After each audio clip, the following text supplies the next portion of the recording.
The Lord be with you. A reading from the Holy Gospel according to John.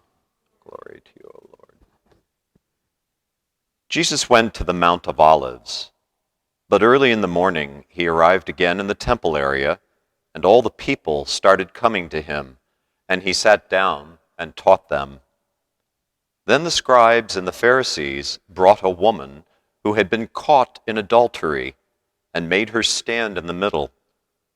They said to him, "Teacher, this woman was caught in the very act of committing adultery.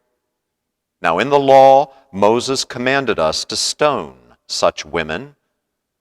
So what do you say?"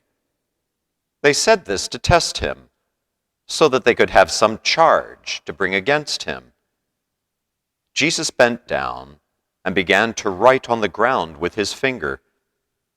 But when they continued asking him, he straightened up and said to them, "Let the one among you who is without sin be the first to throw a stone at her." Again he bent down and wrote on the ground, and in response they went away one by one, beginning with the elders. So he was left alone with the woman before him. Then Jesus straightened up and said to her, "Woman, where are they? Has no one condemned you?" She replied, "No one, sir." Then Jesus said, "Neither do I condemn you. Go, and from now on, do not sin any more." The Gospel of the Lord.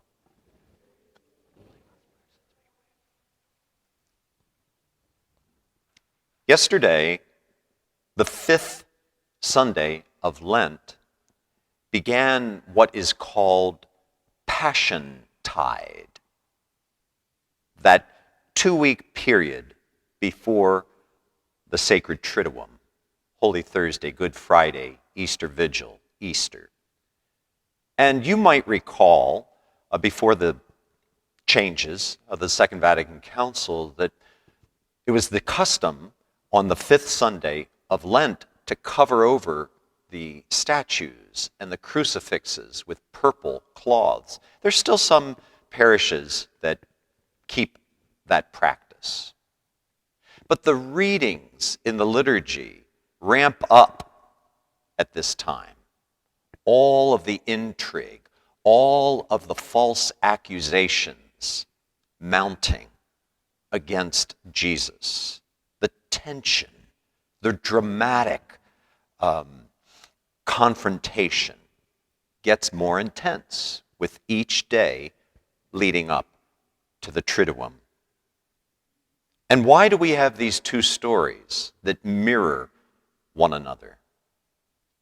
Well, the very last line in the first reading from the book of the prophet Daniel gives us the clue as to why the church has given us these readings today. "Thus was innocent blood spared that day." That was the case for Susanna. That was the case for the woman caught in adultery.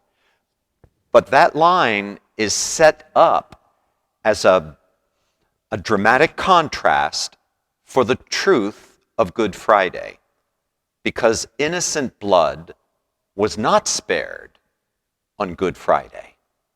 It was offered up so that we could be set free.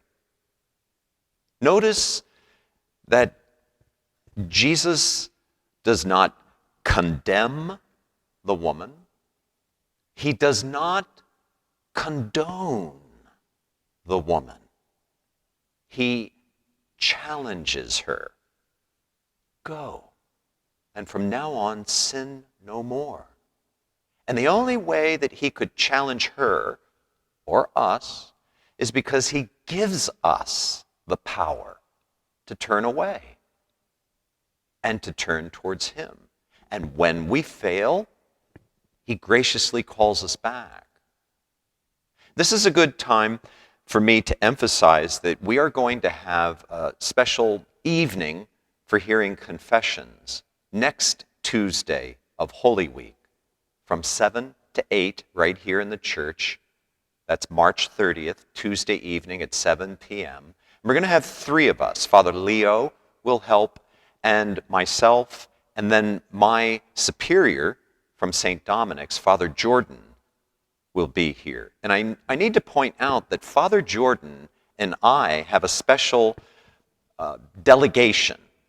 We are missionaries of mercy appointed by Pope Francis. There are still about 900 priests in the world with this designation, which he gave us during the Year of Mercy 5 years ago.